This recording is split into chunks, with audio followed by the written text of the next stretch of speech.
શું નામ છે તમારું? હું કેતન મકવાણા. તો શું બનાવ બન્યો તો પરમ દિવસે તમે કચરો ઠાલવ્યો હતો એ બાબતે ફરિયાદ થઈ છે ને એસઆઈનું કહેવું એવું છે કે તમે એમને ફેટ પકડી હતી.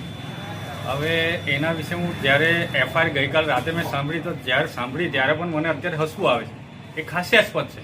એનું કારણ એ જ છે કે જ્યારે મારા વિસ્તારની હું વાત કરું તો મારા વિસ્તારમાં છેલ્લા ઘણા સમયથી જે પાઇપલાઇન તૂટેલી હતી તેની પણ રજૂઆત કરી હતી. છેલ્લા ઘણા સમયથી કચરા ઉઠાવવા માટે ટેમ્પો નહોતું આવતું તેની પણ રજૂઆત કરી હતી. જ્યારે ટેમ્પો સીઓ સાહેબે જાતે જ કીધું હતું એસઆઈને, અને એસઆઈએ કબૂલાત કરી કે આવતીકાલે ટેમ્પો આવશે તો પણ આવ્યું ના. ત્યારે કચરો જાતે મેં મારા ઘરેથી લાવીને જ્યારે નગરપાલિકામાં એસઆઈના ટેબલ પર નાખ્યું, કારણ કે એમને પણ ખબર પડે કે અમારે જે કંઈ દુર્ગંધ વેચે છે તે એ પણ જાતે વેચે.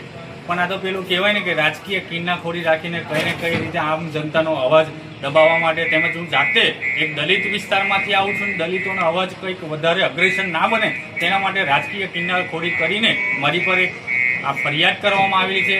કારણ કે અવારનવાર નગરપાલિકાના અનેક બાબતમાં જે કંઈ ભ્રષ્ટાચાર થતો હોય એનો અવાજ હું છાટી ઠોકીને ઉઠાવું છું. તેમજ આવા ખોટા કેસ કરીને એવું સમજતા હોય કે હું ચૂપ બેસી જઈશ, હું ભ્રષ્ટાચારમાં અવાજ નહીં ઉઠાવું તો એમને શાણમાં સમજાવી દઉં છું કે કાયદા પણ અમે ચાલનારા લોકો છે, અમે ક્યારેય ધાક ધમકી આપતા નથી. તમારા ઓફિસમાં સીસીટીવી ફૂટેજ પણ છે તે પણ જાહેર કરો. મારી પાસે જેટલા ફૂટેજ છે એ બધા હું જાહેર કરવાનો છું.